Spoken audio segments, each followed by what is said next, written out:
What's up guys? So ito nga yung barya natin guys. Natapos na natin yung ating coin hunting series sa halagang 500 pesos. So ayan, 400 tong tigli 5 piso at 100 tong tigpi piso na NGC at BSP. At ito nga guys, ipapakita ko sa inyo yung ating mga na-hunt dito sa ating coin hunting series.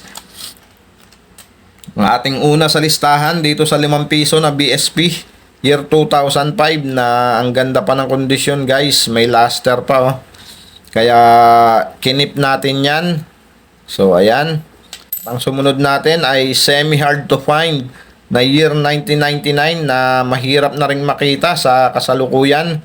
Kaya jackpot pa rin tayo kahit papano. At itong sumalisi sa aking kapatid na year 1999 na 5 piso na wala nang value sa kasalukuyan. So ayan, tinabi na rin natin. At so ayan ang ating na-hunt sa 5 piso na halagang 500 ay halagang 400. So ayan po yung ating na-hunt, tatlo. At dito naman sa piso na NGC at BSP, so puro NGC yung ating nakuha dyan. Ang unang-una nating nakuha, year 2008. So, ikikip lang natin yan. Pero common lang yan, guys. At sumunod, etong error coin, guys. Error to, 100%. So, ayan. Ang lalim nung kanyang tama dyan. At hindi naman siya baluktot. Ayan, o, diretso pa rin. At dito sa ibabaw ay nawala yung letter B. Ayan, napipi.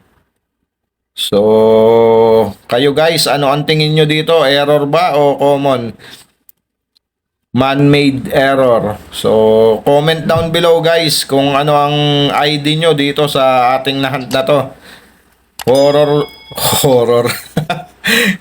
Error ba o man-made error? So, comment down below guys. At syempre, eto ang commemorative na 150 years ni Jose Rizal at madalang na rin makita to guys. Malapit nang maubos sa sirkulasyon to. Ilang taon na lang, wala na. Hindi na kayo makakakita sa sirkulasyon nito. So ayan ang mga nahunt natin guys sa piso. 2 BSP at isang commemorative. So ayan guys, ang ating mga nahunt sa ating coin hunting series na ginawa sa halagang 500 pesos. So, ayan po. Okay. Maraming salamat po sa aking mga subscriber na walang sawang sumusuporta po dito sa ating channel. At sa mga bago po sa ating channel, sana po ay patuloy kayong sumuporta. At paki-like and share po nung ating video guys. Maraming salamat po sa inyong lahat. Keep safe always and God bless.